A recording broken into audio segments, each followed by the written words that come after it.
Hello, olá. This will be a Portuguese or a video in Portuguese. So first I am going to give the English viewers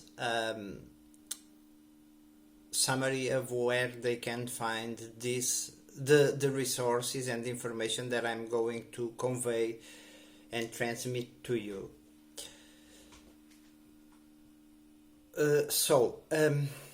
This video is about how to deal with a nuclear attack and its what follows that nuclear attack. So I would encourage you to watch from the channels Peak Prosperity, the video about how to survive nuclear war, or some title like that, because Peak Prosperity, the guy of Peak Prosperity, of the Peak Prosperity channel, Dr. Martin, has a lot of knowledge.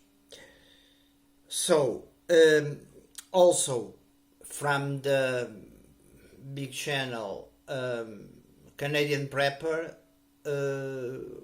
watch the video with the title How to Deal with Nuclear Bombs, or with nuclear bomb blasts, and he has another video from the past in his channel which also has information. Also very important, watch the channel Southern Prepper 1, because all these persons have amazing knowledge and amazing backgrounds, and they provide all the information, or almost all the information that I'm going to provide. And I believe you should also check about EMP, or electromagnetic pulse protection, from a channel which is from a NASA scientist, which I believe is called Andrew Kaufman or something like that, and I believe he was already interviewed by Nate, which is the guy of Canadian Prepper. Now I'm going to switch back to Portuguese, and I'm going to begin the video, so all the best to my English viewers. Vamos então a este vídeo, que é muito importante e que terá muita informação. Portanto, o que fazer perante um ataque nuclear? Eu depois vou entrar em considerações, mas primeiro vou tentar ser o mais sucinto possível e o mais, eu iria dizer, educativo, mais informativo possível, se é que assim se pode dizer. Ok.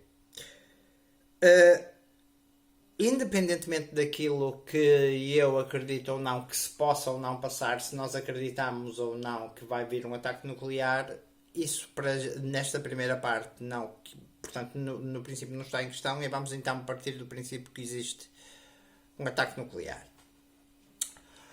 Ok, para qualquer um de nós, e podem, se quiserem, façam pausa no vídeo e vão buscar um papel, caneta ou lápis, para escreverem e tomarem notas, porque isto é super importante e pode-vos salvar a vida, e não penso que ireis encontrar talvez tanta informação como esta em português.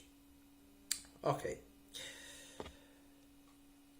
A primeira coisa que a princípio uma pessoa nota é que, apesar de tudo aquilo que se diz, as hipóteses de sobreviver a um ataque nuclear são bastante altas se nós soubermos o que fazer. É assim, se nós estivermos numa área que é aquela área chamada o ground zero, onde basicamente é dada a explosão, num raio de num raio de aí 300 metros, eu diria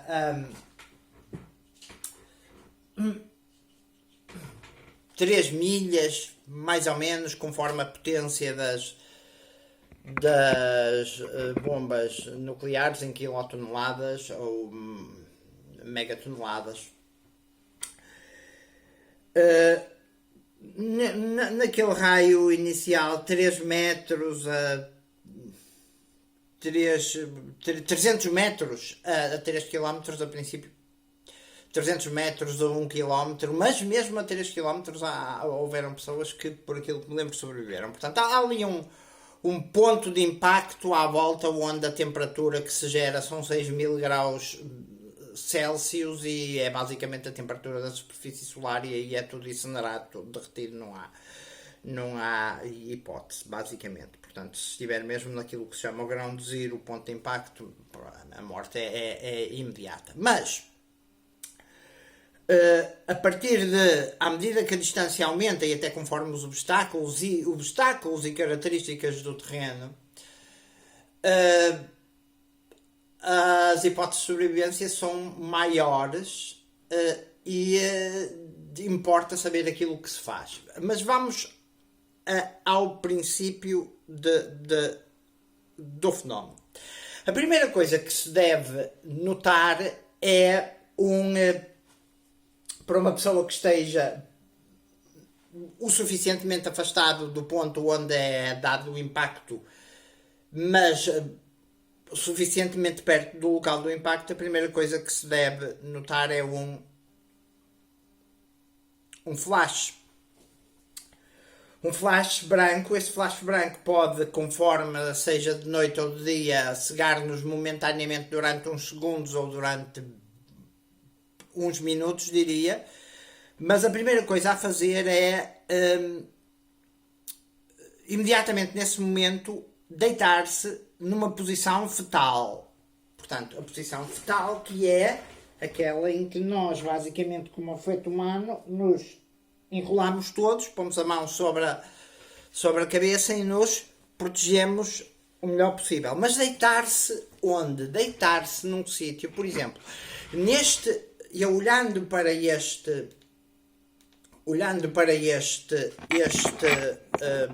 esta noção de maior claridade é a noção do flash. Se hoje em dia nós estivermos num sítio e notarmos esse flash basicamente importante, deitar, mas rápido, nem que digam, opa, o gajo é tolinho ou caraças é tolinho, mas possivelmente vai sobreviver e os outros não vão. Que não é isso que se quer. O que se quer, e a razão deste vídeo é que todos sobrevivam. Ok. Nesta situação aqui, o que é que acontece? Eu tenho à minha direita uma janela. Ok. O que é que vai acontecer? Vai acontecer que,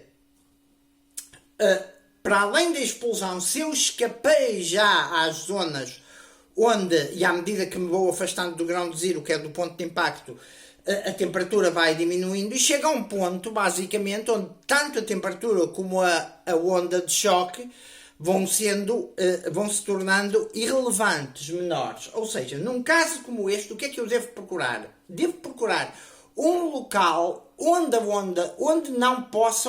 eu não possa ser atingido, ou a possibilidade de ser atingido por detritos e estilhaços seja a menor possível. Okay? Neste caso, o sítio ideal é o quê? É esta parte aqui. Portanto, aqui está o parapeito da janela e é debaixo do parapeito deixem-me iluminar. É debaixo do parapeito da janela. Portanto, tem o parapeito da janela. Ok? O parapeito da janela, e é nesta parte aqui. Porquê é nesta parte aqui, junto ao cantinho da parede? Porque é aquilo que se chama o triângulo de sobrevivência. Ou seja, eu estou num centro comercial, numa rua, numa padaria. A primeira coisa logo a fazer é, se eu conseguir mal vir o flash, ou deitar-me imediatamente no chão, ou atenção a deitar-me no chão, porque é tentar conseguir um abrigo mais ou menos sólido, uma parede, algo onde ele esteja protegido de possíveis estilhaços vindos de uma onda de choque. Sabendo que as ondas de choque, portanto, reparem, se eu me deitasse atrás do parapeito deste parapeito da janela, no cantinho entre o chão, formado entre o chão e o parapeito da janela,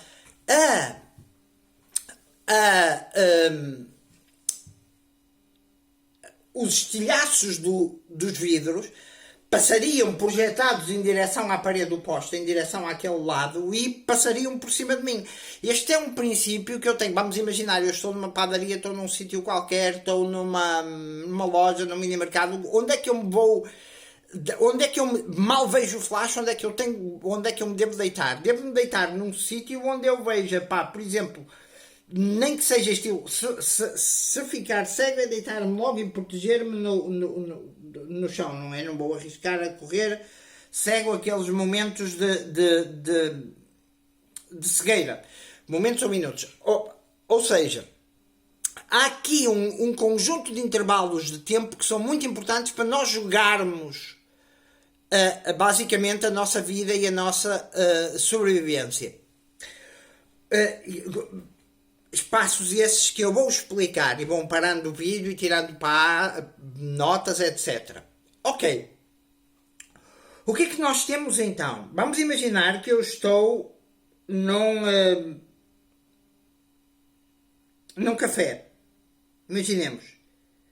Se eu vejo o flash e consigo chegar à casa de banho ou consigo chegar debaixo da parede que está à beira da montra para me proteger das cenas dos estilhaços, não é? Protegendo-me todos o máximo possível, ok. Isto porque há 3 fatores que são 3 ou 4 fatores que são super importantes para não morrer e pelos quais para não morrer e que levam os ataques nucleares a serem perigosos. Um é portanto, o ground zero, o efeito explosivo, não é? Como as explosões, não é? Ser atingido por ser projetado, ser atingido por detritos, etc. E reparem que está, pelo menos, se eu estivesse aqui no meio deste quarto, se eu estivesse no meio deste quarto, não só tinha a possibilidade de ser mais facilmente ser atingido por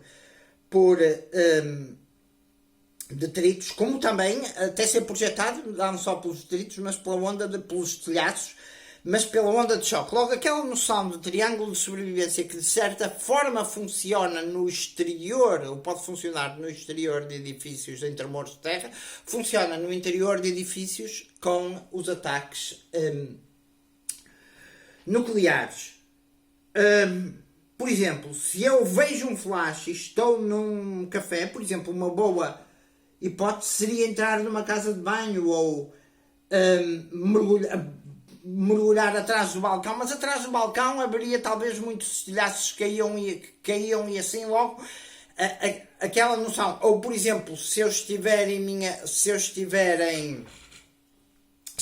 aqui, sabia exatamente o que fazer. Nós temos essa noção do triângulo de proteção, nem que seja junto a um sofá, aquele triângulo, portanto, um triângulo retângulo, portanto, se isto aqui for em 90 graus, se aqui for o sofá, se aqui for o chão e eu me puser neste espaço aqui, deitado, tenho mais hipótese de sobrevivência. Portanto, tentar sempre uma maneira de fugir aos estilhaços. Um dos sítios mais perigosos e de onde se deve sair logo se vir um flash é de um carro.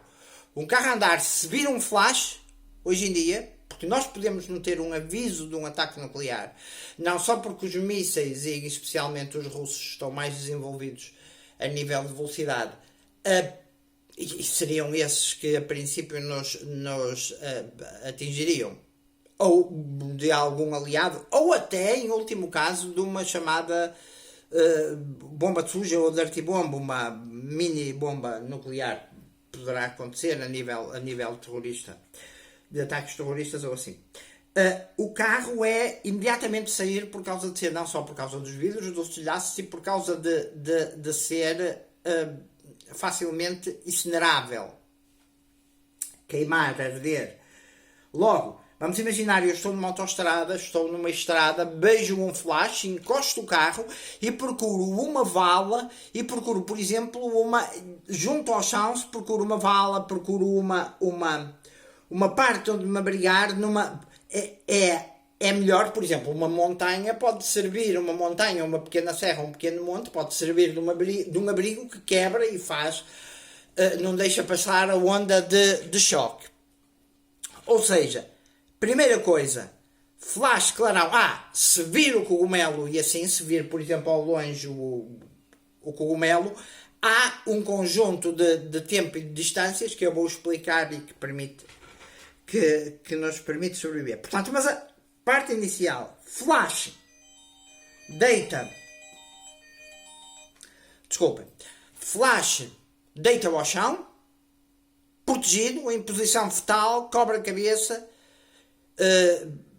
que é a posição do bebê humano, joelhos encostados ao corpo, todo agachado, cobre a cabeça, tenta cobrir o máximo de pele para não ser atingido por os estilhaços, ou servir de mais proteção aos estilhaços. Essa é a primeira coisa. Depois, nós sabemos que para além daquela parte onde aí, se formos atingidos, morremos, que é a questão da onda de choque, a partir daí, nós sabemos que a onda de choque vai viajar pelo menos a velocidades, começa com grandes velocidades, e lembrem-se, por exemplo, da onda de choque das imagens que tem daquela explosão em Beirute, que dizem ter sido de nitrato de amónia. Ok? Passando à frente, que tem que ser sucinto. A onda de choque depois é que lixa muito pessoal. Portanto, carro, chão, carro, para, sai, carro, encosta, chão, vala, ou se for, por exemplo, nas cenas das autoestradas, às vezes atrás de um pilar, atrás de uma proteção ou encostado ao terreno. Depois há uma coisa super importante, que é, a seguir ao flash, ok, se aquilo que nós devemos procurar a seguir é procurar um abrigo. Ok. No entanto, há alguma informação sobre as ondas de choque. A onda de choque normalmente, e eu para este vídeo tirei, apesar de me lembrar basicamente dos princípios, tirei muitas notas para não falhar. A onda de choque normalmente viaja até 10 milhas, que são cerca de 15 km.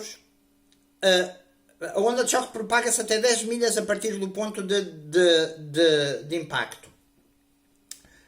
Ora, sendo cada milha terrestre 1500 e tal metros, cada milha náutica 1800 e tal, 1850 ou qualquer coisa assim, mas considerando milhas terrestres, cada milha são 1,5 km, temos 15, 16 km em que a onda de choque viaja. A onda de choque, a 50 segundos depois da explosão, terá viajado cerca de 12 milhas, portanto, digamos 20 a 24 km. Nos primeiros 50 segundos, a onda de choque viajou 20 a 24 km. E normalmente aí começa e com a onda de choque, a onda de choque pode, a princípio, começar a viajar a cerca de 784 milhas por hora, o que é uma velocidade brutal. Ou seja, se eu multiplicar 700 por 1,5, eu tenho cerca de, digamos, tenho 700, mais metade de 700, tenho cerca de 1000 km por hora. Temos mais ou menos 300 metros por segundo a viajar à velocidade do som.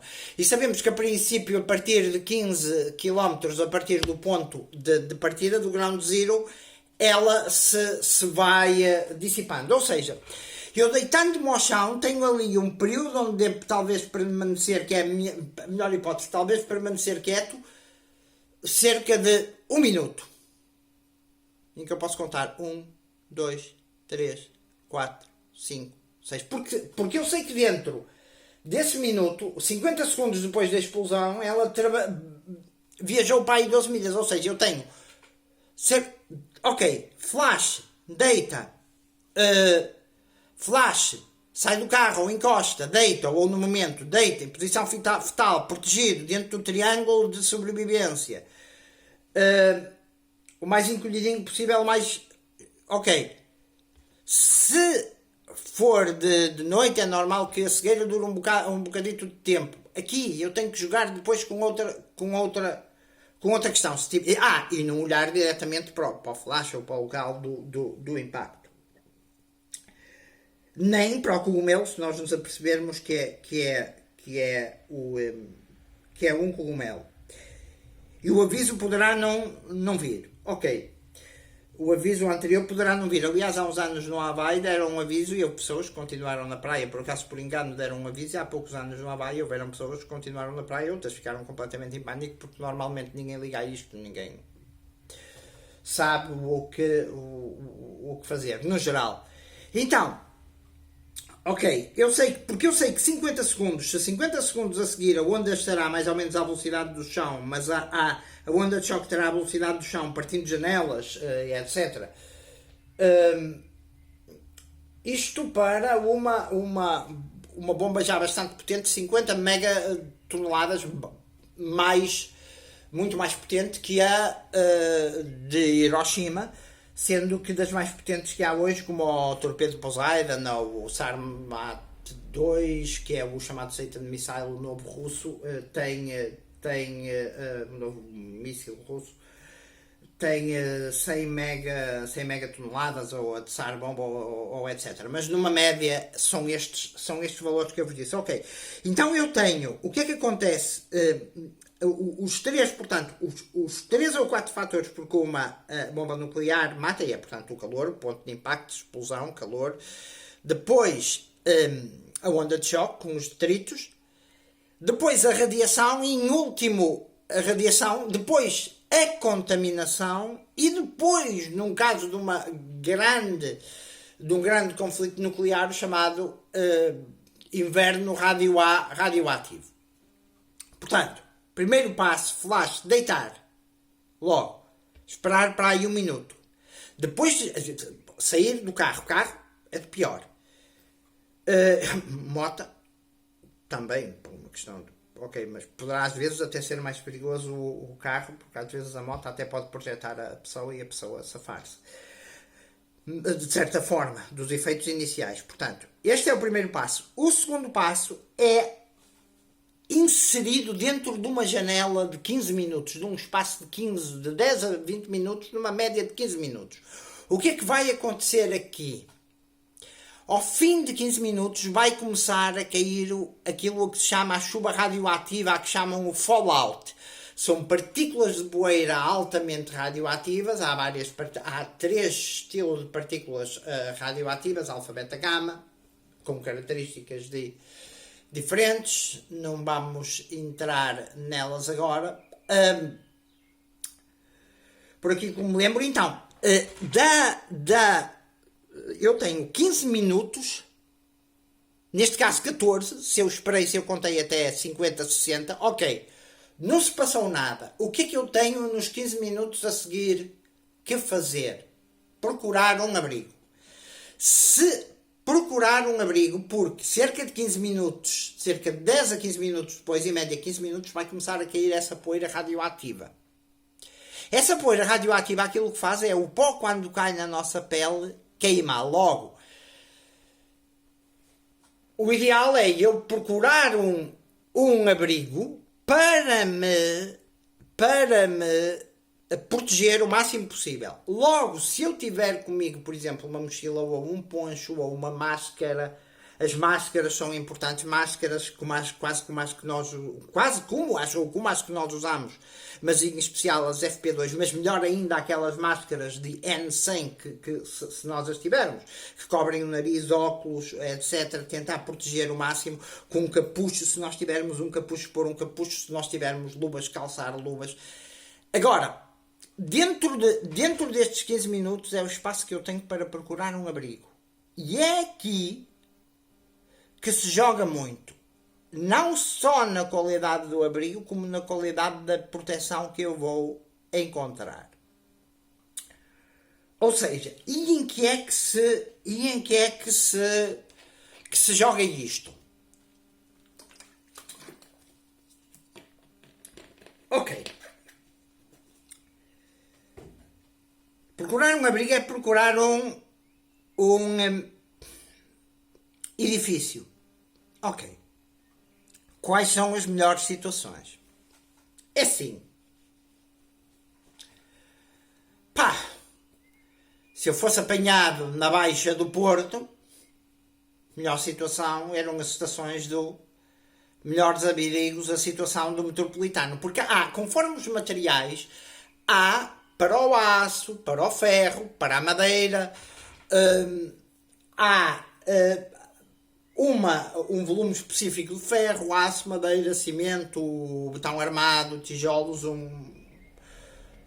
um fator no qual vai diminuindo a radiação. Vamos imaginar que eu tenho 2 prédios. Um prédio tem fachada de vidro que é estilhaçada. Outro prédio é um prédio de tijolos, de blocos, de betão. Ok, qual é o melhor? O de betão, sem dúvida. Qual é a melhor posição? O prédio tem cabos? Se o prédio tiver cabos, a melhor posição é uma cave o mais afastado possível da porta da garagem. Mas se a porta da garagem estiver aberta, perto, a parte do parque de estacionamento aberto ou assim, não é grande proteção porque vai entrar muita poeira e muita radiação. Lembrem-se da poeira a avançar, da nuvem de poeira a avançar quando foi o 11 de setembro em Nova Iorque. Logo, por exemplo, estações do metro, porquê que estações do metro seriam boas? Porque, por exemplo, estou-me a lembrar da estação do Bolhão, estações subterrâneas, claro. A estação do Bolhão, especialmente aquelas que ficam bastantes pisos abaixo do solo. Eu, esta semana, por exemplo, subia a pé pela escada de emergência da estação do metro do Bolhão e eu subi para aí 6, 7 andares, talvez mais. A partir de um ponto que já era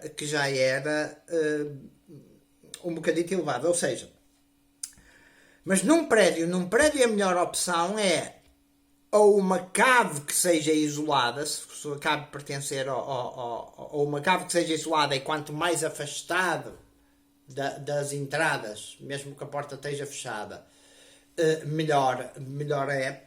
Ou a melhor hipótese é num prédio, por exemplo, de 4 andares que não tenha cave, a melhor hipótese é o segundo andar.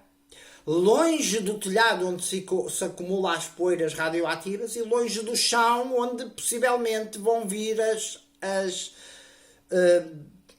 uma grande parte das partículas radioativas. Mas uma vez que grande parte dos restos do chão, do resto do chão ou do piso térreo dos edifícios é com entradas de vidro e assim o vidro quase certeza partiria, uma boa solução seria, por exemplo, um prédio de, sei lá, 5, imaginemos 10 andares, o quinto andar, por exemplo. Mas, por exemplo, se eu no quinto andar conseguisse entrar dentro de um apartamento e se eu dentro de um apartamento me conseguisse meter dentro de uma casa de banho e dentro dessa casa de banho isolar-me, conseguir-me isolar, melhor ainda. Se eu estivesse, por exemplo, aqui dentro de minha casa, ok, eu tenho a mochila de emergência, mas tenho outras coisas também. Ok, passou o primeiro minuto, houve flash, eu até senti a onda de choque ou não, porque posso não sentir a onda de choque, não estar fora da zona da onda de choque, mas sentir o que era ótimo. Mas sentir que houve uma explosão nuclear, nesse espaço, eu agarro itens de sobrevivência para no mínimo um dia e fico quieto, esperar itens de sobrevivência e procurar. Eu sei que tem ali um espaço de 10 a 15 minutos onde eu, se estiver fora de casa, tenho que correr e tentar encontrar o melhor isolamento possível. Quanto maior a camada de terra, quanto maior a camada de cimento, quanto maior a camada de madeira, melhor. Quanto maior as proteções, cobertores, colchões, etc., melhor. Se eu estivesse, por exemplo, em minha casa, uma das boas hipóteses seria, neste caso, a casa de banho. Eu na casa de banho, por exemplo, fechar, nesses 10 minutos, ter as coisas, pensar em 24 horas sem sair, no mínimo, não esperar pelos familiares ou assim nas 24 horas, se os familiares forem pessoas preparadas, e com fita ou com cobertores ou toalhas, isolar as frinchas, isolar, por exemplo, os filtros de ar da casa de banho, se tiver fita cola, isolar as fitas da porta, ou por exemplo num quarto, 10 minutos, imaginem contar 10 minutos a partir desta altura, em que estou no minuto quase 31 do vídeo, eu no meu quarto, nem que monte uma tenda, ponha colchões em cima, ou numa casa de banho, fechar, isolar numa casa de banho, por exemplo, num primeiro ou segundo andar num prédio de 4, fechar todas as brechas, possíveis, com fita, com cobertores, etc., meter lá dentro aquilo que preciso, os meus remédios, uma certa água, etc. Ok. Ou seja, isto porquê? Porque apenas 8 horas depois da explosão nuclear, já eu só posso ter, por exemplo, 10% da radiação presente no ar. Só 8 horas depois. Não é? Lá está. Idealmente, é por isso que idealmente dentro das mochilas de sobrevivência se diz para ter um rádio. Não é? Mas aquilo que são as indicações simplistas dos governos muitas vezes não funcionam, não por a má intenção do governo ou das pessoas que servem a população como autoridades, que vão desde de funcionários camarários, se é que funcionários camarários com alguns conhecimentos a nível de proteção civil, e desconfio que, infelizmente, que muitos deles não têm preparação para este estilo de situações. Mesmo autoridades dependem de uma autoridade de proteção civil, um presidente da Câmara, um presidente de junta, depende de informações, como é lógico, que vêm de bombeiros, de polícia, de gente que percebe disto. Só que é muito pouca gente que percebe disto. Até porque ele, não, por formação e assim, não tem. É um líder, mas não é especificamente um especialista em numa ou noutra matéria, como qualquer um de nós. Não é. E nós muitas vezes temos aquela noção de esperar e exigir dos governantes e dos dirigentes tudo, porque eles não fizeram, porque eles não pensaram, deviam ter pensado. Há situações em que basicamente nós estamos mal habituados, basicamente, não é? Logo, porque dentro desses 15 minutos é o espaço onde eu tenho que arranjar o melhor abrigo possível, nem que seja uma casa de outra pessoa, e explicar à pessoa entrar, levar eu vi uma vez uma coisa incrível em que há uma família que houve uma mensagem de emergência, podia chegar via um SMS ou qualquer coisa desse estilo, ser detectado o lançamento, apesar de haver, conforme a velocidade de poder, não ser detectado, e os gajos, com uma cave e com este tempo, e alguns não fizeram nada, decidiram, não vale a pena, e a cave só tinha estilo uma janelinha, que era pôr um armário ou um colchão. Agora, por exemplo, se eu estiver dentro de uma biblioteca ou caraças, eu não vou procurar. Imaginem-me dentro de uma biblioteca com uma janela envidraçada. Aí, se eu não tenho outra hipótese como ir para as casas de banho ou assim do edifício, a cena é, nem que seja por causa dos livros a voar, nem que seja só por causa da onda de choque, deitar no chão, virar as mesas, virar as cenas, pôr-me atrás das mesas. É esta cena, esta capacidade de agir, flash, logo, tal, saber o plano, que pá, que é super importante. Ok, a seguir eu tenho 15 minutos. Consigo chegar a casa rapidamente nos 15 minutos, onde eu tenho as minhas cenas? Ok. A partir daí, permanecer no melhor abrigo possível durante 24 horas. Pelo menos 24 horas. Posso ouvir rádio, posso não ouvir rádio. Uma coisa que o governo diz é: ouça pelas informações de rádio, mas se nós ouvirmos, por exemplo, e lermos livros como One Second After ou Alas Babylon, que refere exatamente aquilo que se passa e que é terrível a nível de sobrevivência à medida que vamos avançando no tempo nas cenas dos ataques nucleares, nós vemos que, nós vemos e sabemos que um outro efeito dos ataques nucleares é o chamado EMP, efeito eletromagnético, ou pulso eletromagnético. Isto significa que a nossa eletrónica vai ser destruída a nível dos componentes digitais que estão dentro dos telemóveis, dentro dos computadores, dentro dos rádios, etc. A não ser que nós os tenhamos protegidos. Como é que nós os podemos proteger? Podemos os proteger envolvendo-os, por exemplo, em cartão, ou em como é que eu protejo, por exemplo, alguns meus.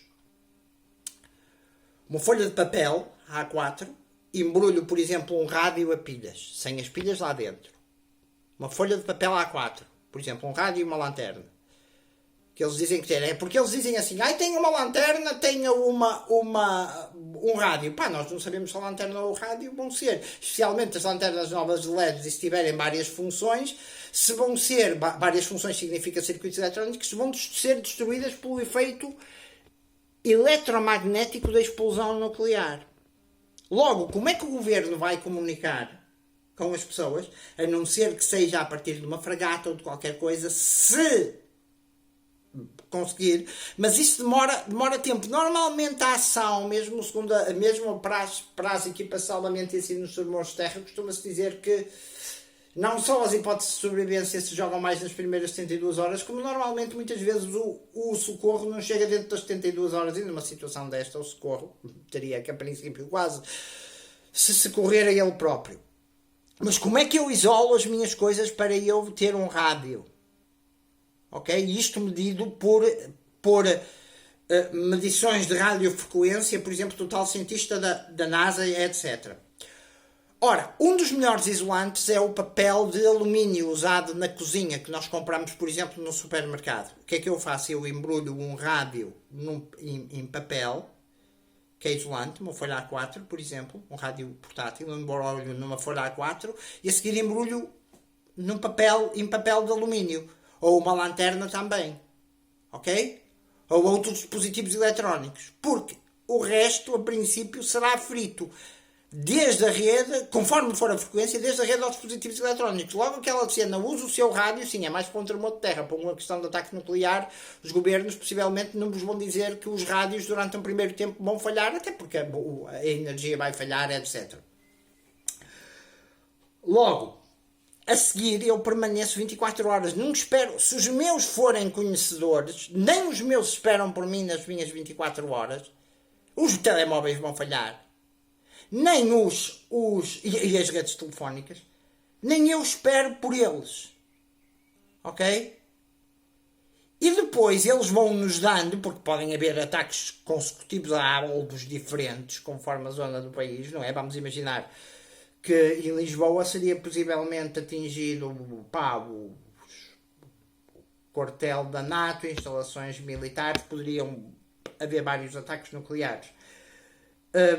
Portanto, eu vou tendo as informações, mas havendo o primeiro, portanto, esses 15 minutos em que eu tenho, que não começa a chuva radioativa, é para eu criar ou construir o melhor abrigo possível para mim.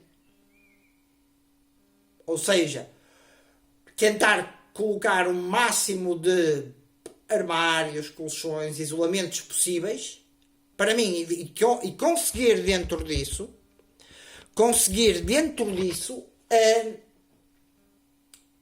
sobreviver 24 horas. Pelo menos, daí que a mochila...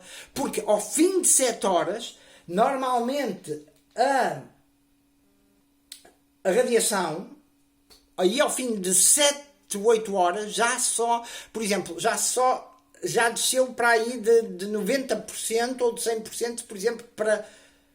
No primeiro dia já pode ter descido muitas vezes. Em princípio, no primeiro dia desce de 90% para 10% e depois vai decrescendo. Logo, o ideal a princípio seria 3 dias no refúgio. Depois, há uma outra questão. Vamos que eu, para chegar a um abrigo, apanho poeira nuclear. Ora bem, o chamado fallout. Uma pessoa que esteja preparada, a seguir ao primeiro minuto, eu jogaria desta forma, sendo uma pessoa preparada. Vamos imaginar o seguinte. Ok, eu tenho uma mochila de emergência. O que é que eu faço? Visto umas calças isolantes por cima das minhas calças. Se tiver um daqueles fatos isolantes como usam, por exemplo, os ditos homens das obras. Um casaco isolante, neste caso eu poria um poncho com um capucho, porque o poncho anda sempre na minha mochila. Os óculos de proteção, uma máscara ou mais FFP2, FFP3, com um cachecol cobriria o mais possível das cenas, luvas, ok? E faria isto para ir num minuto. Ou seja, ficava com 13 minutos, tinha gastado os primeiros 50 para não ser atingido a princípio pelos estilhaços. Os primeiros 50, 60 segundos para não ser atingido pelos estilhaços. A seguir, o outro minuto para me equipar. Apesar daqui ser relativo, porque se eu estivesse, por exemplo, em casa não me equiparia, não é? Ou de certa forma não me equiparia, conforme a situação, mas, por exemplo, para me equipar, mas vamos imaginar que eu já... Porquê passar para mim este extra minuto a equipar-me, que reduziria em média o tempo de 15 para 13? Porque se eu tiver, por exemplo, a 20 minutos de minha casa e eu conseguir chegar à minha casa, o que é que eu faço? E que é a cena da descontaminação, que depois funciona para outro fator que eu vou falar à frente. Eu quando chegar a casa, tiro no hall de entrada ou num terraço ou caraças ou até tiro as luvas, tentando não tocar com as partículas na pele, porque se a partícula toca na pele queima, ok? É por isso que na parte dos primeiros socorros para os, e vou já falar nisso, para os acidentes nucleares, eu posso precisar desde antibiótico, toda a panóplia de primeiros socorros, desde antidiarreia, desde medicamentos antidiarreia, medicamentos antivómitos, medicamentos para a dor, compressas para queimaduras ou não. Atenção, queimadura normalmente melhor se anda em água. Depois vamos já falar da água. Isto é extenso, mas será talvez um dos vídeos mais importantes, ou talvez o mais importante que eu fiz até agora.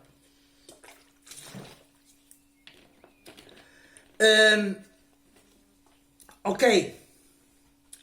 Eu estou num sítio onde eu vou permanecer um dia, tentando ouvir as informações, ok? Pela rádio. Portanto, deitar, procurar abrigo, o melhor abrigo possível. Mas se eu apanhei um bocado de contaminação radioativa, o que é que eu faço? Tiro o poncho, tiro as calças que estão por cima. E atenção a isto, reparem numa coisa. Aqui também é preciso pensar. Porque se eu tiro o poncho e as calças que os pus, mas antes tiro as luvas, eu ao tocar no poncho, ao tocar nas calças, já estou a apanhar poeira radioativa. Como é que eu me descontamino dessa poeira radioativa? Porque eu posso não ter proteção, não ter capucho, não ter poncho, etc. Aí eu lavo-me. Ao princípio, se não houver rupturas pelas explosões nas canalizações, a água ainda vai ser boa. ao princípio, mas ao fim de um tempo já a água vai estar contaminada. Logo, ter reservas de água em garrafões ou em bidões é super importante. Porquê? Porque depois a água vem contaminada e pode convir até certo ponto cortar a água de um prédio. Mas depois sobre a água eu vou falar. Ok. Um dia, a 3 dias, ouça as informações. Ao fim de um dia, normalmente a radiação já está em níveis mínimos. Ok, já sabemos como é que protegemos as nossas coisas eletrónicas, não já? Pensem que até há um termómetro hoje em dia para ver a febre. Depende de circuitos eletrónicos que serão fritos. A princípio, logo.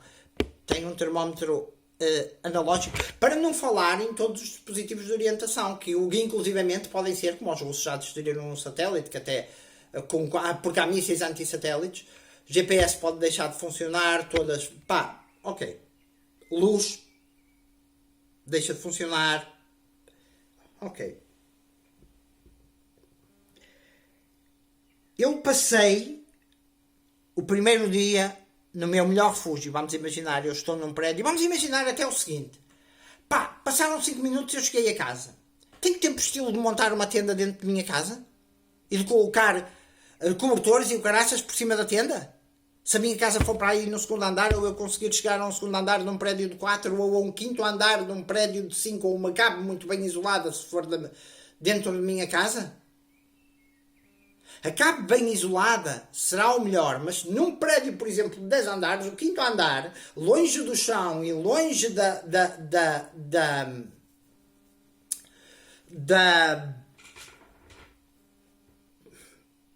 longe do chão e longe do teto, serão os sítios onde há menos radioatividade, porque as partículas radioativas não são. Agora, atenção. Normalmente, as partes estruturalmente mais seguras das casas são os vãos das escadas. As nossas escadas estamos num prédio onde tem aquelas portas isolantes e corta fogo, então aí altamente. Meio do prédio, pá, se conseguir levar uma tenda para lá, melhor ainda. Agora, vamos imaginar que eu estou, por exemplo, num prédio onde a escada dá para uma porta, que é uma porta de vidro, uma entrada de vidro, e eu sinto que a poeira sobe por ali em cima ou caraças. Ok, não é o melhor sítio. Como é que eu me descontamino da poeira? Tiro, primeiro, poncho, calças, com as luvas, capacete. A seguir, banho, duche ou, se tiver bidão, por cima de mim. Como? Limpando sem arranhar, com sabão ou shampoo, mas nunca usando outros produtos para o cabelo, como condicionadores e assim, porque isso vai colar mais partículas à pele, ok? Com água, sabão, etc. Fazer a descontaminação. A princípio, as calças que eu tenho por cima, se eu estiver preparado para isso, as calças que eu vesti por cima das calças, umas calças impermeáveis que eu poderia ter vestido por cima das calças, ou o meu poncho, com o capacete ou assim, os óculos, etc. Essa cena é deitada, se for preciso, num caixote de lixo, ou deitada à parte, descontaminada. É claro que se eu tiver uma máscara daquelas faciais, filtro N100 ou qualquer coisa desse estilo, quanto mais os FPs, quanto melhor o isolamento, melhor é, ok? Logo, não esfregar os olhos. Ok? Outra hipótese, as toalhitas de limpeza dos bebés, as toalhitas umedecidas, limpar o corpo, ok? A roupa vai para fora, pego outra roupa ou embrulho-me, nem que fique com a roupa interior, ou inclusivamente nu embrulhado numa manta de emergência, apesar disso não ser o que eu aconselho mais. E já agora, se isolarem, há muita gente que pensa que as mantas de emergência isolam tão bem como o papel de alumínio. Nem se compara em isolar radioativamente as coisas, nem se compara. Há uma diferença muito grande. Isto está testado numa experiência feita por tipos da NASA. Ok. Logo, eu estou até 3 dias ali. Ou até ouvir que é o mais seguro. 24 horas já ao nível de radiação, pá, é basicamente da chuva radioativa. Se houver apenas uma explosão. Ok. Passando as 24 horas, eu tenho outro problema. A água da rede, a princípio, já estará contaminada. Já o banho não pode ser daí. Daí reparem. E reparem a quantidade de água normalmente que é necessária para a nossa sobrevivência. Em situação normal é cerca de 5 litros por dia por pessoa. Ok? Para beber e assim. Mas a princípio, ao fim do tempo, eu desconfio que o sistema de água vai também ao ar, porque as bombas vão ao ar, não há eletricidade, não há nada. Os sistemas de comunicações estão fritos, os rádios que não estiverem protegidos, mesmo, por exemplo, aquilo que aconteceu em Petrógão, mesmo os walkie-talkies que acabaram por salvar os bombeiros e muita gente, porque os bombeiros foram buscar, estilo 3 horas depois, quando viram que o Ciresp estava a falhar, o walkie-talkie, se não estiver protegido dentro de uma caixa de Faraday, que é uma caixa de Faraday, é a tal proteção. Como é que eu faço? Olha, por exemplo, uma boa caixa de Faraday, um bom isolante para ter as coisas. O micro-ondas antigo, em que eu tapo a porta, aquela parte da porta, com papel de alumínio. Lá dentro ponho as coisas isoladas por papel ou isoladas por cartão, de forma a não tocarem na parte do papel de alumínio. Eu acho que há partes que, por exemplo, que são sistemas eletrónicos que estão eles próprios, sejam isolados por plástico ou assim, se a caixa não é de metal, mesmo que seja só o papel de alumínio, a princípio a coisa eletronicamente dá para resolver, pelo menos corta as radiofrequências, a radioatividade. Mas o ideal é ter um papel à volta. Ou seja, eu tenho as autoridades, quase certeza, sem proteção nenhuma. Então, os carros não arrancam. Os rádios não funcionam. Ok? O sistema de proteção civil caiu, porque não está minimamente pensado sequer, penso eu, para uma coisa destas. Para não falar na rede elétrica. Ok? Apesar dos efeitos para a rede elétrica e para os efeitos aqui entraria numa questão um bocado técnica. A rede elétrica queima mais facilmente num pulso eletromagnético, por exemplo, solar. Isto é relativo, ok? Depende. Aquilo que acontece é que normalmente os microcomponentes queimam mais facilmente do que os grandes transformadores, conforme a frequência em que surge o pulso eletromagnético. Não vou entrar aqui muito, seria muito científico. Ok, eu passei 3 dias. Pá, é assim. Numa linguagem muito simples. Onde é que tu cagas? Onde é que tu mijas? No sítio mais próximo possível, se for preciso, no sítio onde tu estás. Num canto. Ok? Ou no sítio onde tu reúnes a tua família. Ok? Tens um plano para a cena da tua família? Ou a tua família sabe o que é que há de fazer? Então não os vais conseguir contactar. Vais fazer o quê? Ok, vamos imaginar, mas também pode acontecer o seguinte, vamos imaginar que vocês vão entrar em casa até dentro do espaço dos 15 minutos e alguém se magoa e tu tens que arrastar uma cena da tua família, depois tu estiveres protegido com o fato, com o poncho, com as calças, depois a tirar fato, poncho, calças, livrares-te o melhor possível da contaminação, ok? Passaste 3 dias, ou 1 a 3 dias, ok? A seguir, surgem 3 dias que é preciso teres o mínimo contigo para aguentar. Daí a importância do tal saco de emergência. Porque se tiveres um saco de emergência, agora o meu ficou um bocadito mais carregado. Porquê? Contando, quer dizer, ficou basicamente, já estava preparado para isso, mas ficou basicamente um bocadito mais carregado. Porque estou a contar com mais um bocadito de isolamento, não é? E até mais um bocadito de alimento. Mas nós conseguimos a água é que é o mais importante. Há que ter paciência aqui, ok? Passaram uns 3 dias, a seguir eu tenho outro problema. Que é isto. É o recolher água e a contaminação dos solos. Ok, eu devo sair protegido, o mais protegido possível, o mais isolado, com óculos, todo. Se tiver um fato daqueles azemate contra matérias perigosas ou o meu... Eu usaria, por exemplo, a seguir o poncho que ficou radioativo outra vez, correria o risco de A princípio não. A princípio o Cascol, passa-montanhas, que é uma daquelas máscaras que usam os tipos das forças especiais, ou pá, Cascol isolado, óculos de sol ou óculos, capucho, pá. Este capucho eu poria-lhe um saco de plástico por cima, olhem, sacos de lixo. Um saco de lixo, pá, envolvido em sacos de lixo. Criar um fato de sacos de lixo com fita cola, etc. Pá. Saio e aí tenho duas cenas. A poeira que vai estar no chão, se eu a vir, é radioativa. As poeiras ou as cinzas. Ou nos tetos, ou nos capôs dos carros, ou coberturas dos carros. Mas eu preciso de me mover, preciso de ir buscar remédios, etc. Daí lá está a tal preparação extra, o que é que eu tenho, o que é que eu não tenho.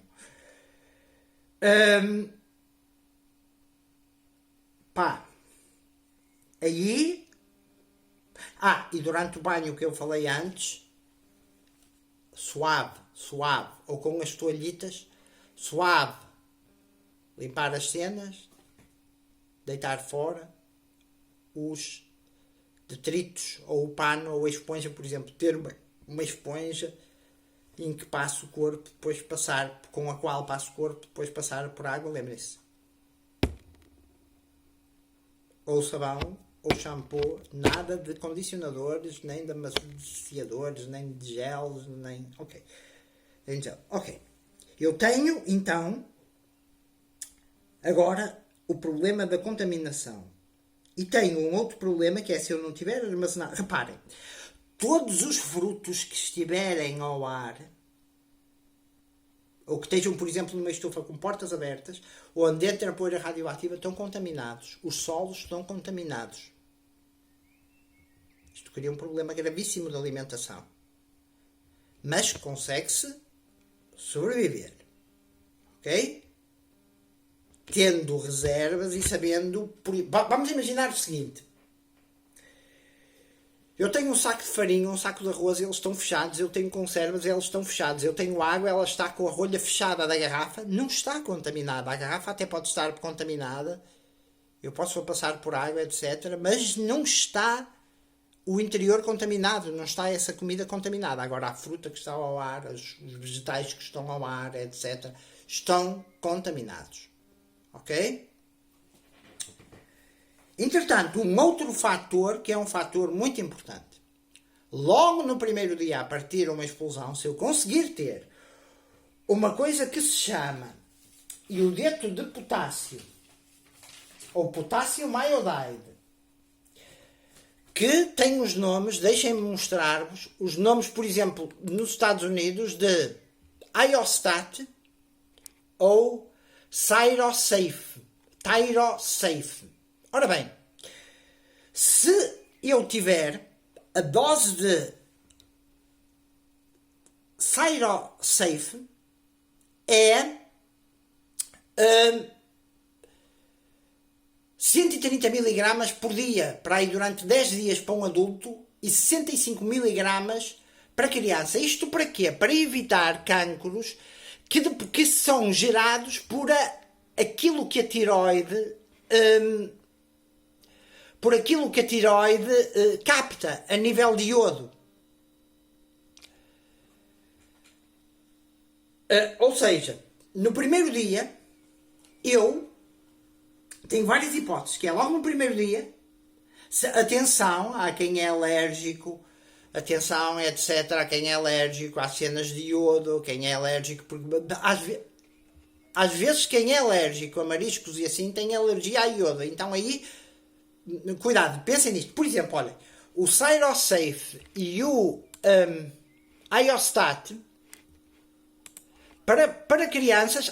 é importante dar às crianças e também pensar às vezes nos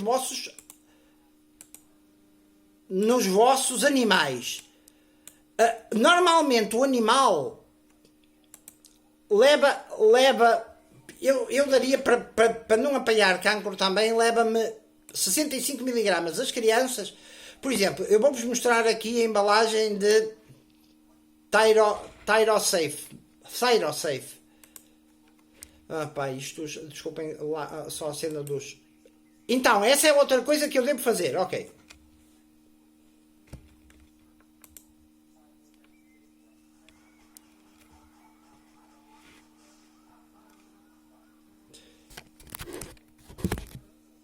Só um bocadinho.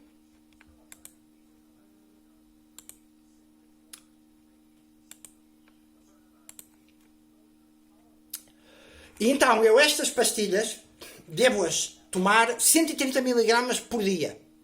Há outras hipóteses que são... que eu já vou dizer quais são. Ok.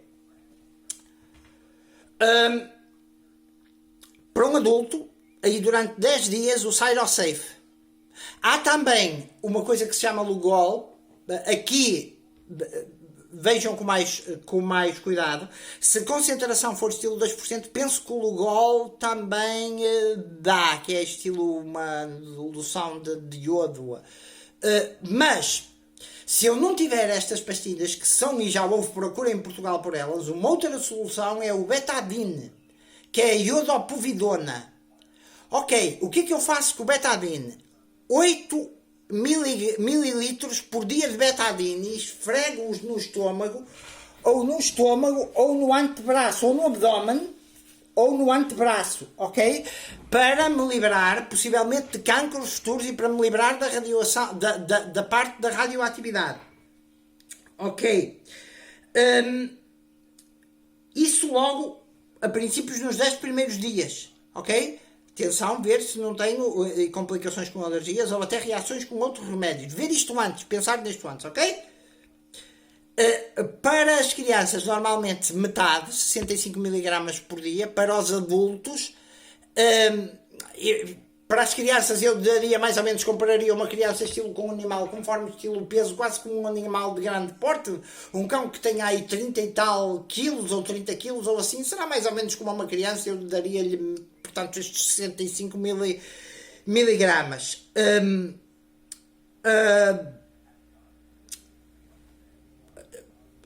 Claro que depois tem a cena betano. Isto para ir durante 10 dias. Ou, se eu tiver uma indicação, conseguir chegar por uma emissão de rádio que os militares possam fazer a partir de uma fragata, a partir de um avião da Força Aérea, qualquer coisa desse estilo.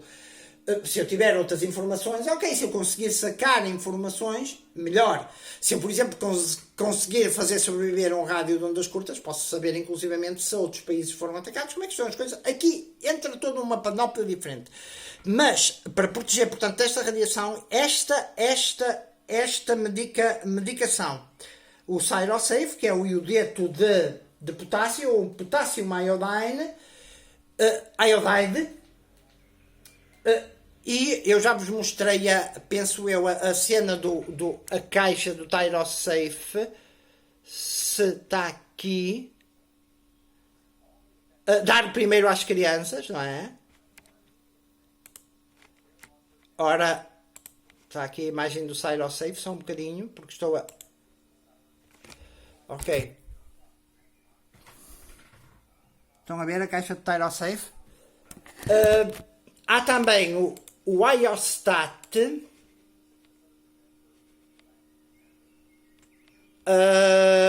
Deixem-me ver onde é que está a caixa do Iostat para eu vos mostrar.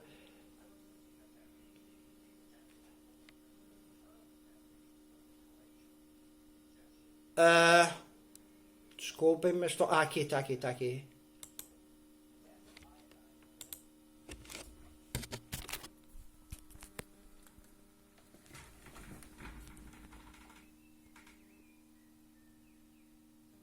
O Iostat, ou, deixem-me procurar aqui outra vez melhor um bocadito, para vos mostrar com melhor qualidade.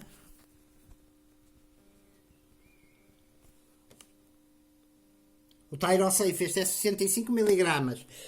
Eu deste, se fosse um adulto, tomaria, ora, 65 mg, 130 mg é o dobro, tomaria, e ela tem 20 comprimidos, eu tomaria duas delas por dia, por cada 24 horas. Se me dissessem que a radiação já não é suficiente, ok. e que já não seria preciso tomar, tomaria. Porque a tiroide gosta de absorver iodo. Se eu lhe der, se eu lhe der um iodo diferente do iodo radioativo, se não estou enganado, que vem das bombas nucleares, ela já não absorve esse iodo que depois vai causar cancros. Ok. O que é que eu faço quando saio para fora?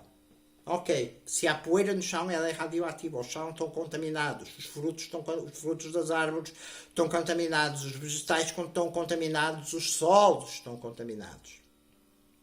Isto é um problema naquilo que é a criação de comida. Hoje em dia nós depois já podíamos socorrer-nos da pesca, socorrer-nos da caça durante um período de tempo. Reparem como aquilo que muitas das pessoas acham depois terrível seria uma luta por a sobrevivência, mas a princípio as conservas são uma mina. E quem vir este vídeo e, por exemplo, tiver algo ligado a conservas, se tu vires este vídeo sabes quem és, pá, prepara bem a defesa dessa cena e ajudando as outras pessoas podes lucrar, ok? Tu sabes quem és. Depois, a parte da contaminação dos solos e assim. Ok, vamos lá ver. Um dos problemas logo a seguir é que, a princípio, eu vou ter que cortar a água, porque a água, se as estações de captação continuam a funcionar, os rios e etc. estão poluídos, estão contaminados radioativamente, vão-me mandar pela canalização partículas radioativas, ok? Então os meus banhos e assim já não podem ser como eram. Por exemplo, se eu estou num prédio onde tenho uma cisterna, a partir de um ponto eu fecho a cisterna e não tenho radioatividade, mas mesmo assim é relativo. Porquê? Porque entraram poeiras, etc. Qual é a melhor maneira? Vamos imaginar como é que eu, para além de vocês poderem ver como se pode, por exemplo, destilar água do mar, mas atenção aí ao ponto onde eu iria procurar, mas vamos pensar num rio, num lago, num reservatório, num poço. Olhem, uma boa hipótese é um poço. É claro que aquilo que eu vou dizer implica filtragem da água depois. Ok? Filtragem para beber, mas primeiro nós vamos dizer como filtrar da radioatividade. Ok? Comidas virem de cenas fechadas. Tenho um pacote de arroz fechado. Tenho um pacote de farinha fechado. Com fermento. Tenho um sal, como o sal normalmente está fechado, mesmo os pacotes de sal refinado, tudo aquilo que estiver isolado, porreiro. Tenho conservas, porreiro. Ok. A seguir, o que é que eu faço com a água? Vamos ver, se eu tenho um poço e se esse poço está tapado, eu sacar água desse poço, não sacar imediatamente da parte mais superficial da água onde ficariam mais poeiras, porreiro. Agora, se eu tenho, por exemplo, um rio ou um lago ou qualquer coisa, vamos imaginar que esse lago ou esse rio tem 3 metros. Onde é que vão estar mais poeiras radioativas? No fundo e no topo da água. Logo, onde é que eu vou tentar buscar a água? No meio, a 1,5 metro. Saco essa água. Como é que eu vou filtrar agora essa água? Ou melhor, como é que eu vou purificar da radioatividade? Não é filtrar. Filtrar para beber é depois. Vou fazer o seguinte. Eu pego em algo, num balde, que tenha, por exemplo, que consegue levar 20 litros. E faço o seguinte. De plástico. Faço-lhe furos no fundo. E depois coloco o seguinte. Coloco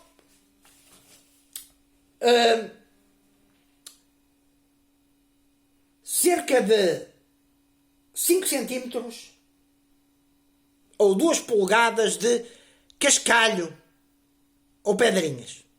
Ok? No fundo do balde. Furos para a água escoar. Posso até cortar o topo, por exemplo, no último caso, de um garrafão de 5 litros. Furos no fundo da água, portanto um garrafão de 5 litros de água. Furos no fundo. 5 centímetros de cascalho. Ok? A seguir,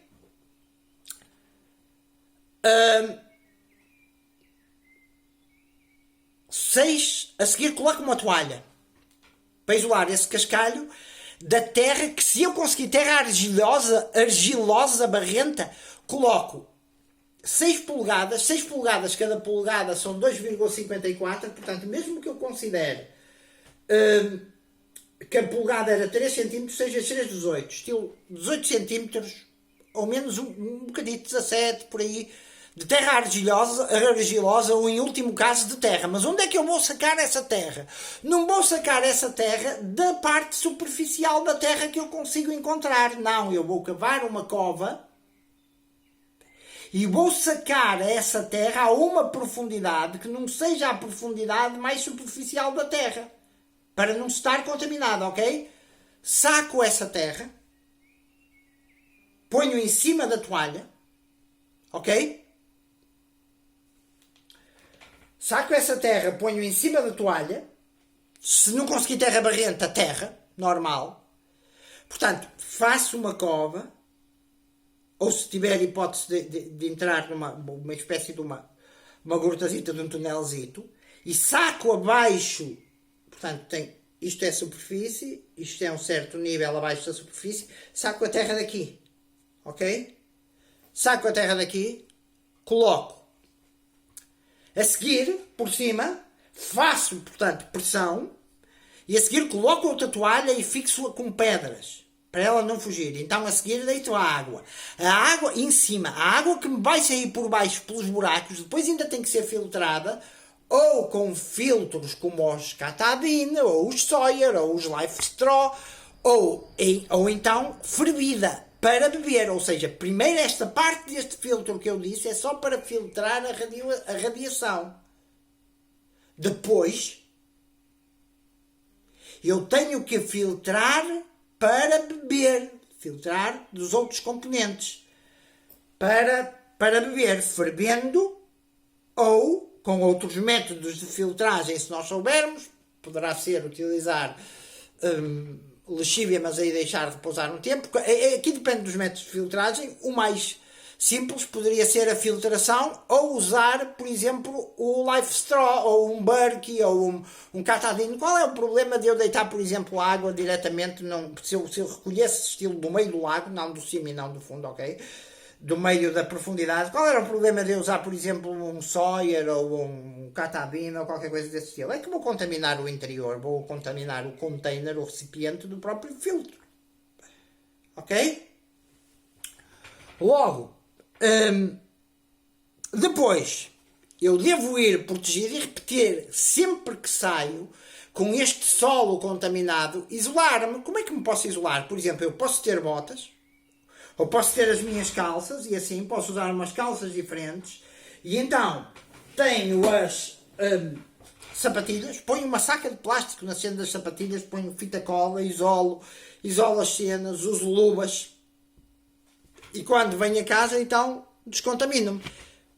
Ou seja, estes procedimentos, porque depois há a contaminação, estes procedimentos seriam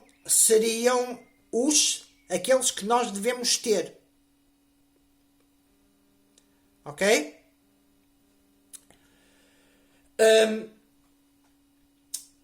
Se o caso for tão grave que chega... agora imaginemos que eu tenho uma situação onde eu tenho aquilo que se falou de um torpedo, onde eu tenho um possível tsunami. E aí, se eu for para o lado de uma montanha, procurar estilo um vale, não procurar nem só o fundo do vale, procurar estilo o meio, de forma, não vou pôr no topo para apanhar com a onda de choque e para apanhar no topo da montanha ou no topo do monte com as outras cenas, mas com a radioatividade e a parte das ondas. Mas depois é tudo uma questão de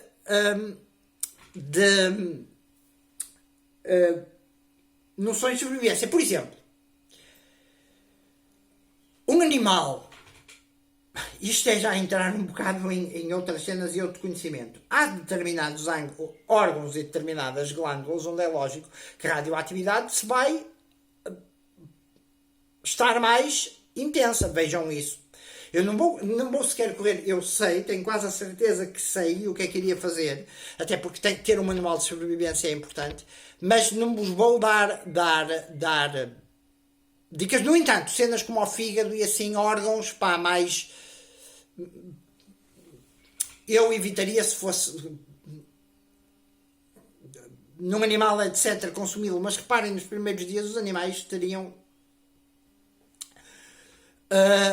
contaminados também. Mas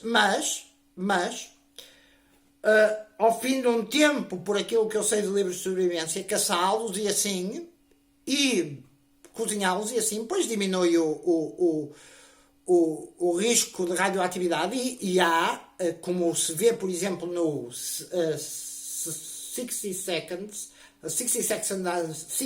Seconds After, ou 60 segundos depois, que é uma novela, as pessoas depois caçam e pescam,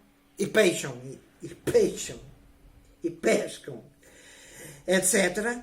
E é claro que é mais, ou seja, temos que ter estes cuidados, mas é mais fácil de sobreviver do que aquilo que se possa pensar. Não é aquela cena, bem, estamos mortos. Não. Há inclusivamente gente que sobreviveu a Hiroshima, foi para Nagasaki e apanhou outra bomba, e mesmo às vezes dentro das zonas que eram consideradas zonas mortais conseguiram sobreviver.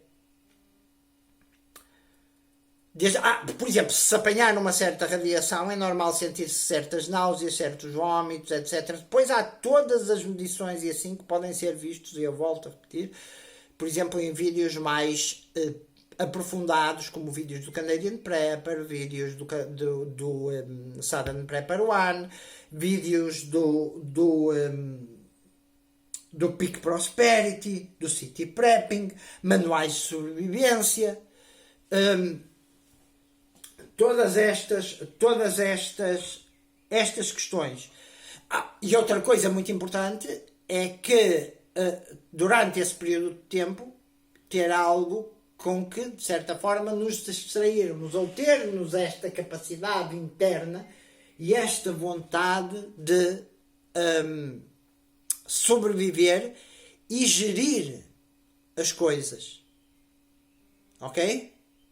Mas ler, por exemplo, um livro como Alas Babylon, ou até ouvi-lo, ou Seconds After,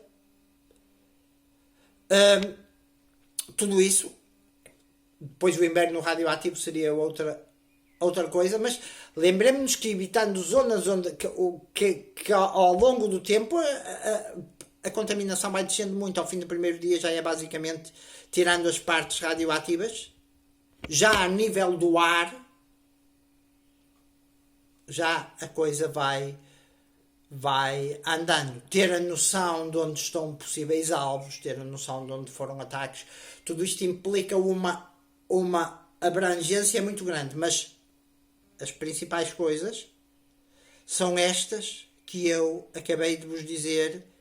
Espero que gostem, espero que vos seja útil e preparem-se ou andem preparados. E agora vou passar ligeiramente a várias considerações políticas ou quase de pensamento, e que vou tentar fazê-las rápido. Olhem o seguinte: aos cidadãos ucranianos a invasão russa estava próxima para acontecer e o governo não disse nada. E porquê que o governo não disse nada? Porque dizer alguma coisa geraria pânico. E mais ainda, impediria de tal forma as estradas que o esforço militar de defesa ucraniana não seria possível. Logo, se vocês soubessem um bocadito antes, uma vez que as pessoas entre os 16, acho que entre os 16 e os 60 seriam obrigados a combater, alguns deles sem treino nenhum, basicamente carne para canhão, depois iriam ser treinados ou assim, que tipo de arma iriam receber, etc. Pá, isto tudo. Será que se vocês conseguissem safar-se antes a nível, não seria melhor? Mas isto não era ser patriota e assim. Não, hoje vendem-nos muita... Ok. Atenção às nossas prioridades. Vendem-nos muitas coisas como sendo patriotas e porque eu vejo muitas pessoas, por exemplo, em certos comentários dizerem isto: boa NATO, dá muitas armas ao Zelensky. Ao Zelensky, que é um comandado por outras cenas. Atenção, não estou a defender o Putin, lá está, senão já estou a defender o Putin. Vem uma campanha, porque nós somos andados. Eu lembro-me uma coisa, lembrem-se disto. Lembrem-se das guerras. Já nem quero falar do 11 de setembro. Então vou deixar os bebés por aí fora das incubadoras na cena do Iraque. Têm armas de destruição maciça. Tinham armas de destruição maciça? Sabem quantos mortos gerou aquela guerra? Ai, que bom! Destruíram uma cena russa. Pá, tentemos não encostar os russos à parede. Os russos podem em armas mais convencionais e assim não estar tão desenvolvidos, não estar tão treinados como nós. Mas na parte das armas nucleares, nas armas de pulso eletromagnético, estão talvez 30 anos mais à frente. Foi a única coisa em que eles investiram mais. Olhem o Sarmat 2, etc. Ok? Pá, o efeito, por exemplo, de um grande míssil deles sobre o centro da Europa deitava a luz abaixo. Sabem, ao fim da luz abaixo na Europa, num país desenvolvido, sabem que, por exemplo, um estudo feito, por exemplo, para os Estados Unidos dizia que ao fim de um ano 90% das pessoas morriam. Sem eletricidade. Se eles têm uma arma que gera, por exemplo, 100 kV de 100 kV que eram incluídos dentro da fórmula eletromagnética, do pulso eletromagnético, e mesmo alguns equipamentos militares só resistem a 50.000 e já estão protegidos. Será que nós queremos, de facto,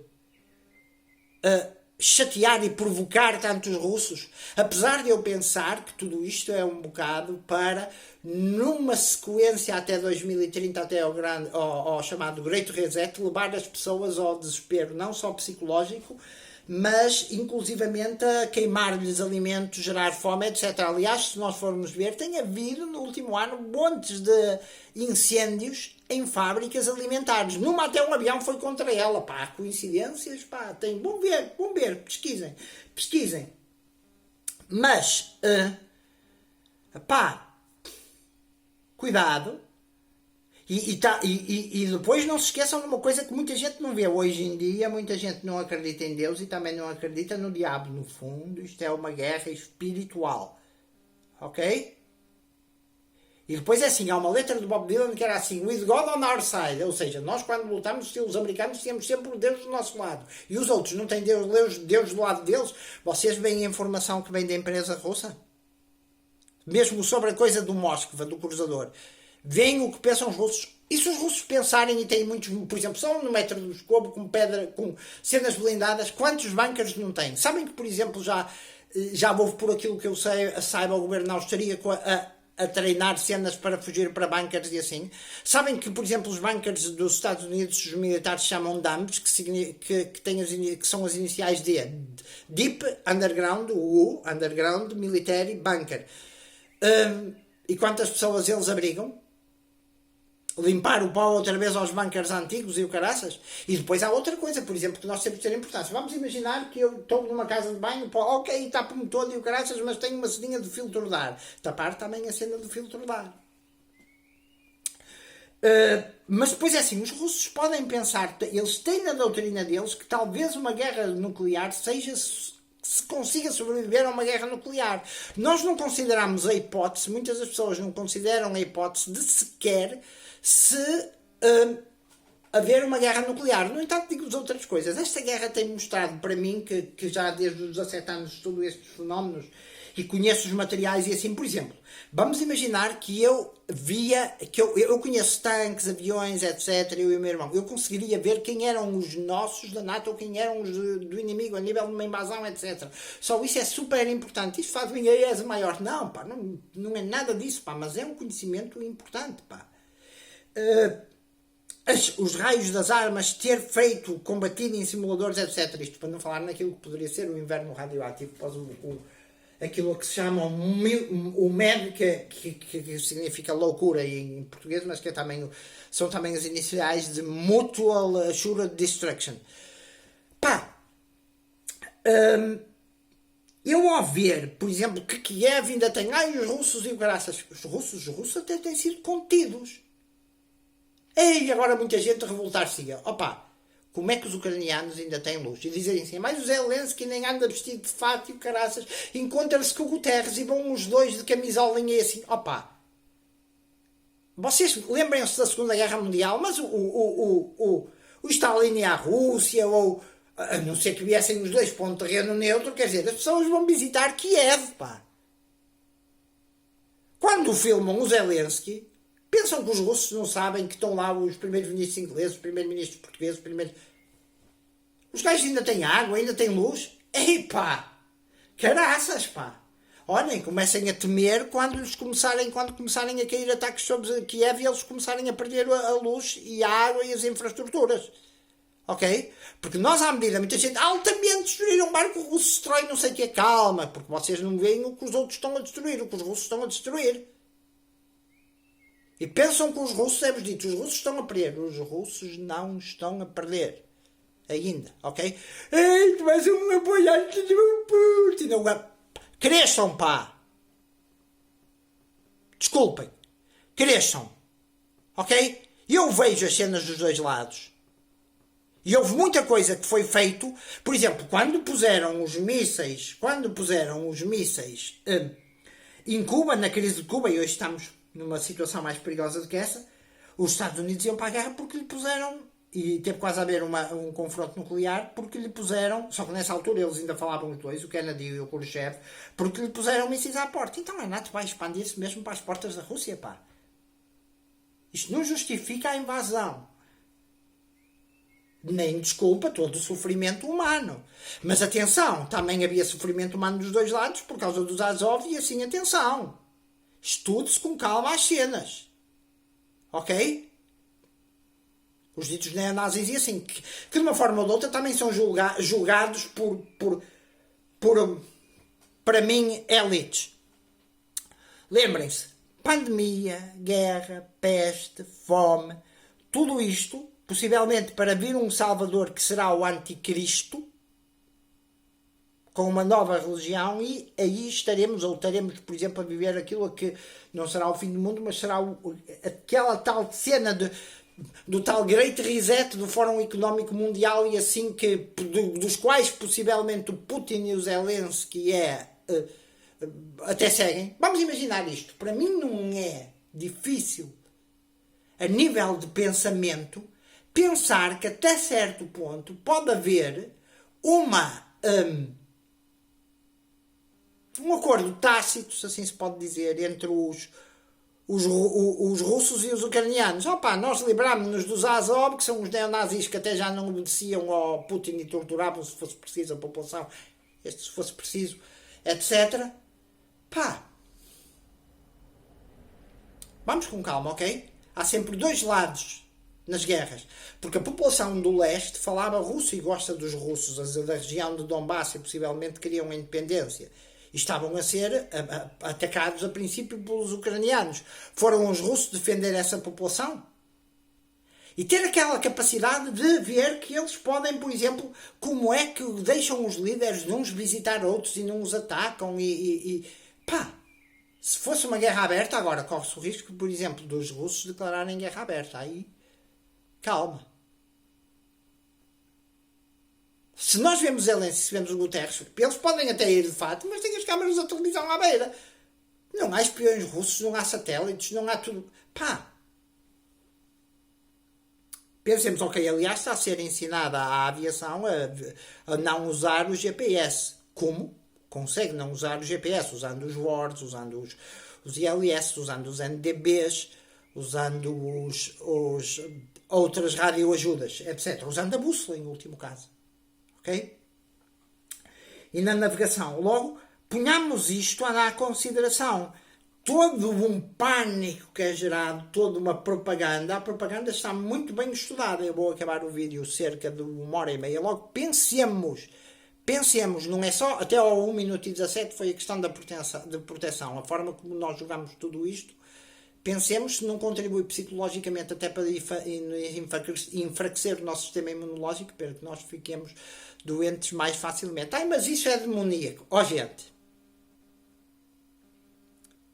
pessoas que entram em guerras, se não as conseguem evitar e se cometem crimes de guerra, Estão sob o efeito de quê? Agora lembrem-se de uma coisa: dentro da fome são cometidos muitos crimes, dentro da fome e dentro das consequências da guerra.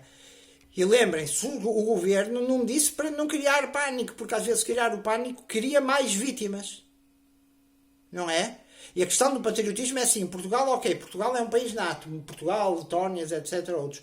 Será que, por exemplo, os Estados Unidos, apesar de haver aquele artigo 5º, um ataque a um de nós é um ataque a todos, será que eles arriscavam lançar se Portugal fosse atacado brutalmente, mesmo que fosse a nível nuclear, pela Rússia? Vamos imaginar. Será que os Estados Unidos ou outra potência nuclear como a Grã-Bretanha ou a França, será que arriscariam lançar um míssil sobre a Rússia por causa de Portugal ter sido atacado?